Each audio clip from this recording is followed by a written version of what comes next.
Good morning, student. Today I am here to explain a new lesson that is from Civics, lesson number 5. In this chapter, there are two parts, part A and part B. In the part A, achievement of national goals. First of all, what are national goals? As a man makes efforts to achieve certain goals he has set in life, otherwise, the country also has some goals, and to achieve these, the country has to perform. The progress and the prosperity of a country lies in achieving these national goals. जिस तरह से हर एक person की life में अपने कुछ goals होते हैं उसे अचीव करने के लिए और लाइफ में सेट करता है एम्स को, उसी तरह से हमारे नेशन के भी कुछ गोल्स हैं जिसे अचीव करने के लिए कंट्री परफॉर्म करती है.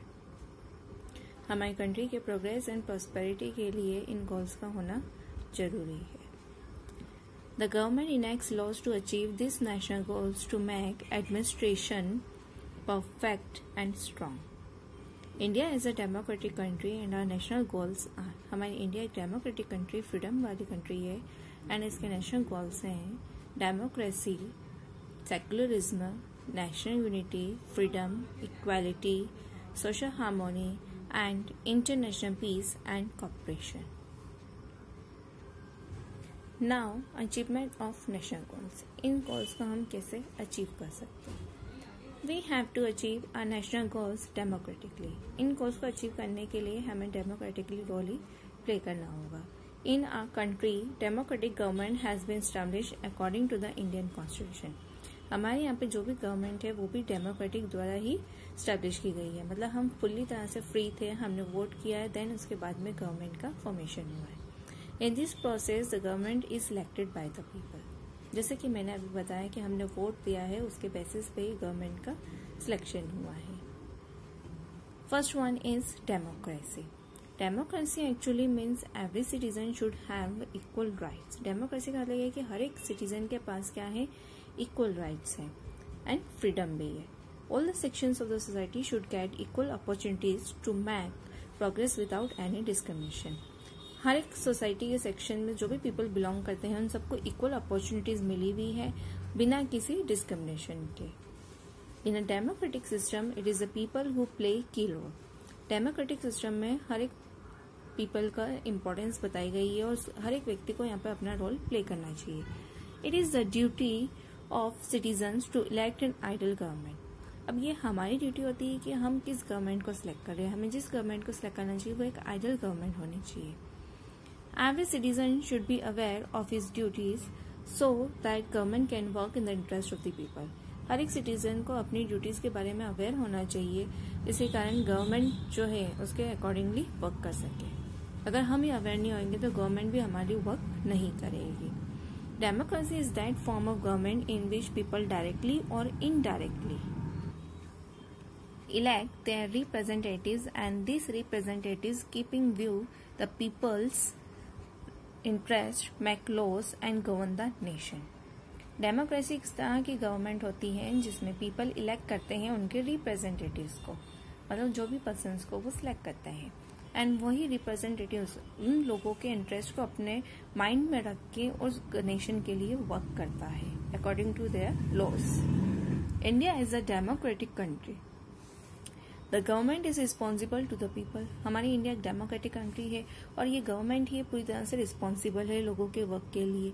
Every citizen irrespective of any religion. हर एक सिटीजन जो भले किसी भी रिलीजन से बिलोंग करता हो, कास्ट, जेंडर और birth place, has the right to vote. उन सभी को राइट होता है वोट करने का एंड टू कॉन्टेस्ट इलेक्शन. और सभी के पास राइट होता है कि वो इलेक्शन में खड़े भी हो सकते हैं. The objective of democratic government is public welfare. हमारी इस डेमोक्रेटिक गवर्नमेंट का मेन ऑब्जेक्टिव क्या है, पब्लिक वेलफेयर, मतलब लोगों का ये भलाई करना. Freedom, equality and fraternity are the main components of democracy without which democracy is inconceivable. मतलब ये हमारे मेन कंपोनेंट्स है. मतलब हमें फ्रीडम भी होनी चाहिए इस डेमोक्रेसी में, इक्वालिटी भी होनी चाहिए, इक्वल भी होनी चाहिए, फ्रेटर्निटी भी होनी चाहिए, मतलब कोऑर्डिनेशन वगैरह भी होना चाहिए. फ्रीडम के बारे में अगर हम बात करें, the state builds the atmosphere and creates conditions where people can develop themselves. इस तरह का एटमॉस्फेयर होना चाहिए कि लोग अपने आप को डेवलप कर सके, किसी से डर के नहीं रहे। A person needs freedom to develop his personality. Person को क्या होनी चाहिए, फ्रीडम होनी चाहिए, वो अपनी पर्सनैलिटी को डेवलप कर सके। Being a state of the citizen of the state, वो एक इस स्टेट का सिटीजन है, उसे इस तरह की फ्रीडम होनी चाहिए ताकि तभी वो अपने आप को डेवलप कर सकेगा। Some interpreted freedom as an opportunity free from restriction, but if freedom is accepted this way, it could be anarchic. अब ऐसा नहीं है कि हमें अपॉर्चुनिटी मिली है कि हम फ्री है तो हम कुछ भी इलीगल वर्क करें। हमें वही काम करना है जो हमारे नेशन के हित में हो। In society the meaning of freedom does not mean free from restriction. Society का अंदर ये नहीं कि हमें फ्रीडम है तो हम किसी भी तरह के कोई भी वर्क करते रहें। जो हमारे रेस्ट्रिक्शंस हैं उसे तो हमें फॉलो ही करना चाहिए। Hence true freedom accepts the proper restriction instead of improper restriction. True freedom का मतलब यही है कि हम प्रॉपर रेस्ट्रिक्शन के अंदर रहते हुए भी हमें फुल्ली फ्री रहना चाहिए और हमें नेशन के डेवलपमेंट के लिए वर्क करना चाहिए। There are many types of freedom. बहुत तरह की फ्रीडम्स हमें मिली हुई है। It can be taken as individual freedom, civic freedom, political freedom, economic, social and religious freedom. इन सभी तरह की हमें फ्रीडम्स मिली हुई है। The Indian Constitution clearly states that every citizen has the right to freedom of expression. हमारे Indian constitution में clearly mention है कि हर एक सिटीजन को राइट है, किस तरह का राइट टू एक्सप्रेस, मतलब किसी भी तरह के किसी भी टॉपिक पे एक्सप्रेस कर सकता है, अपने फीलिंग्स को शो कर सकता है। Right to hold peaceful conference और मीटिंग, उसे पूरी तरह से राइट है कि वो कोई भी पीसफुल मतलब शांतिपूर्वक कॉन्फ्रेंस या मीटिंग कर सकता है। राइट टू फॉर्म यूनियन, अपनी एक यूनिटी के एक मेजोरिटी का ग्रुप भी बना सकता है। Freedom to travel anywhere India, उससे पूरी तरह से फ्रीडम है कि वो इंडिया में कहीं भी ट्रेवल कर सकता है। Freedom to live and also freedom to trade, उसे रहने का भी पूरी तरह से फ्रीडम दी गई है एंड उसे पूरी तरह से फ्रीडम मिली है ट्रेड मतलब कोई भी बिजनेस करने की। Next one is equality. The equal opportunity being made available by the state for overall development of citizen is called equality. Equality का मतलब यह है कि हर एक पर्सन को अपॉर्चुनिटी दी गई इक्वली कि वो किसी भी तरह के अपने डेवलपमेंट के लिए वर्क कर सकता है। Every citizen of India belonging to any clan, caste, community, gender and birth place is equal before the law. हर एक सिटीजन जो किसी भी तरह की कास्ट, कम्युनिटी, जेंडर या बर्थ प्लेस से बिलोंग करता है वो लॉ के सामने इक्वल ही माना जाएगा। हर एक व्यक्ति यहाँ पे इक्वली बताया गया है हमारे इंडियन कॉन्स्टिट्यूशन में। अब टाइप्स ऑफ इक्वलिटी बताई गई जैसे social equality, political equality and economic equality, और इसकी इंपॉर्टेंस भी बताई गई। इक्वलिटी होने का हमारे सबसे पहले इंपॉर्टेंट यही है कि discrimination ends when there is equality. जहाँ पे इक्वल होगा है सब तो वहाँ पे किसी के बीच में कोई भी भेद नहीं रहेगा। Equality is necessary to safeguard freedom. हमारी फ्रीडम मतलब हम सबको फ्रीडम मिल जाएगी अगर हम सबको इक्वल मानने लगेंगे। Equality is important for overall development citizen के पूरी तरह से डेवलपमेंट के लिए इक्वल होना जरूरी है। Equality is also necessary for free and fair justice. जब अगर हम सबको एक जैसा मानेंगे, इक्वल मानेंगे, तो हम एक जैसा उनके साथ जस्टिस भी कर सकते हैं, उनके साथ न्याय भी कर सकते हैं। Next one is justice. Justice is that social order in a democratic society where individual rights are protected and law and order is maintain in the society.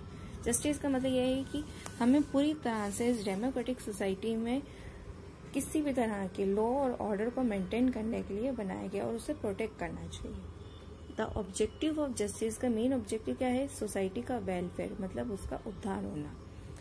The justice is a social order where mutual relations of individual are in proper order and individual rights remain safe. Justice इस तरह से होना चाहिए कि हर एक व्यक्ति को इस तरीके से राइट्स मिले हुए हैं कि उसको हमेशा प्रोटेक्शन मिलना चाहिए। उसके म्यूचुअल रिलेशंस जो हर एक से बने हुए हैं उसको भी हमें सेफ करके चलना है। The concept of justice is taken as truth and morality. Justice का मतलब यही होता है सच और उसके बेसिस पे हमें कुछ मॉरल मिलना, मतलब हमने किसी के साथ न्याय किया है तो वो दूसरों के लिए भी एक तरह से मॉरल बने। A constitution provides social, political and economic justice to all citizens. हमारे कॉन्स्टिट्यूशन में हर एक सिटीजन को social, political and economic justice मिला हुआ है। Free and fair system of justice in India helps in implementing the laws to be followed by all. अगर हम फ्री एंड फेयर सिस्टम का जस्टिस हमारे इंडिया में अप्लाई करेंगे तो हमारे यहाँ पे जितने भी कॉन्स्टिट्यूशन की सारे रूल्स बने हुए हैं तो हम उसको फॉलो कर रहे हैं। नेक्स्ट है secularism. The secular state provides freedom to follow any sect and religion to all the citizen. Secular state का मतलब ही यही है कि यहाँ के स्टेट के हर एक पर्सन को पूरी तरह से फ्रीडम दी गई है कि वो किसी भी तरह के धर्म और रिलीजन को मान सके। It means that the people have the right to follow their sect and to worship any religion. वो अपने धर्म को अपना सकता है और किसी भी तरह के गॉड को वो वर्शिप कर सकता है। The state will not discriminate on the grounds of religion and community. यहाँ पे कोई भी व्यक्ति किसी को भी धर्म या कम्युनिटी के नाम पे उससे भेदभाव नहीं कर सकता। It's a crime. At present there are few nations which give preference to particular sect. आज हम देखेंगे कि बहुत से ऐसे नेशंस है जो पर्टिकुलर मतलब किसी पर्टिकुलर धर्म को ही फॉलो करते हैं, वहाँ पे किसी दूसरे तरह के धर्म को अपनाया नहीं जाता है। And religion, for instance the constitution of Pakistan, जैसे पाकिस्तान की कॉन्स्टिट्यूशन की बात करें तो वहाँ पे डिक्लेयर है कि वहाँ पे क्या है, इस्लामिक रिपब्लिक है, सिर्फ इस्लाम को ही वहाँ पे इम्पोर्टेंस दी जाती है। Outer constitution has declared the India is a secular state. जैसे हमारे अगर इंडिया की बात करें तो हमारे इंडिया के कॉन्स्टिट्यूशन में दिया गया है कि ये क्या है, सेकुलर स्टेट है। यहाँ पे किसी भी तरह धर्म और जाति को माना जा सकता है। The state recognises no sect. यहाँ पे किसी भी पर्टिकुलर सेक्ट या धर्म को फॉलो नहीं किया जा रहा है। All the citizens are free to follow their religion. हर एक सिटीजन को राइट है कि वो एक तरह के रिलीजन को फॉलो कर सकें। It is therefore necessary in democracy to keep nation state above individual interest. और यही हमारे यहाँ की सबसे बड़ी कॉन्स्टिट्यूशन या डेमोक्रेसी की इम्पोर्टेंस बताई गई है। Next one is international peace and cooperation. Our other national goal is international peace and cooperation. India has adopted the principles of Panchsheel. हमारे इंडिया ने प्रिंसिपल्स ऑफ पंचशील को अडेप्ट किया है, नॉन अलाइनमेंट को अडेप्ट किया है and disarmament to achieve this goal. और disarmament मतलब बिना हथियारों के हमें यहाँ पे रहना है, शांति से रहना है। Principles of Panchsheel, non alignment और डिसआर्ममेंट। प्रिंसिपल पंचशील इसमें से हम आगे इन फ्यूचर वाले चैप्टर्स में इसके बारे में डीपली पढ़ेंगे। पंडित जवाहरलाल नेहरू ने कहा है said we want peace in the world. हमें हमारे वर्ल्ड में क्या चाहिए, शांति चाहिए। And if we could do something for peace we must take our best efforts. और इस शांति को बनाए रखने के लिए अगर हम कुछ करते हैं तो हमें हमारे बेस्ट एफर्ट्स उसमें लगाने चाहिए। नेक्स्ट है non aligned movement. Non aligned movement क्या होता है, to remain uninvolved in international armed alignments. किसी भी तरह के आर्म्ड मतलब हथियारों वाले अलाइनमेंट्स से अगर हम उसमें इन्वॉल्व नहीं होते हैं। एंड पावर लॉबीज, किसी भी तरह की पावर लॉबीज को हम फॉलो नहीं करते हैं। To follow independent foreign policy, और किसी भी बिना दबाव के हम अगर किसी पॉलिसी को फॉलो करते हैं। एंड हैव इंडिपेंडेंट ओपिनियन, हमारा ओपिनियन भी इंडिपेंडेंट, किसी के दबाव में नहीं है। ऑन द इंटरनेशनल इश्यूज, किसी भी तरह के इंटरनेशनल इश्यूज पे, तो उसे हम नॉन अलाइंड मूवमेंट कहेंगे। मतलब किसी भी तरह के किसी भी नेशंस के इश्यूज में या इंटरनेशनल इश्यूज में हम इन्वॉल्व नहीं होते हैं, तो उसका हम नॉन अलाइंड मूवमेंट कहते हैं। नॉन मतलब किसी में इंक्लूड नहीं होना। Disarmament, it means to end the race of holding arms. इसका मतलब यही है कि हम आर्म्स मतलब हथियारों को रखना बंद कर दें। एंड टू कटल द यूज ऑफ आर्म्स, और हमें उसे अवॉइड भी करना चाहिए यूज करने से। Disarmament is the must for the world peace. पूरे देश की शांति, वर्ल्ड की शांति के लिए हमें डिसआर्ममेंट होना चाहिए। Today all the countries are in some ways dependent on each other. आज किसी भी तरह से अगर हम कंट्रीज की बात करें तो वो एक दूसरे पर डिपेंड है।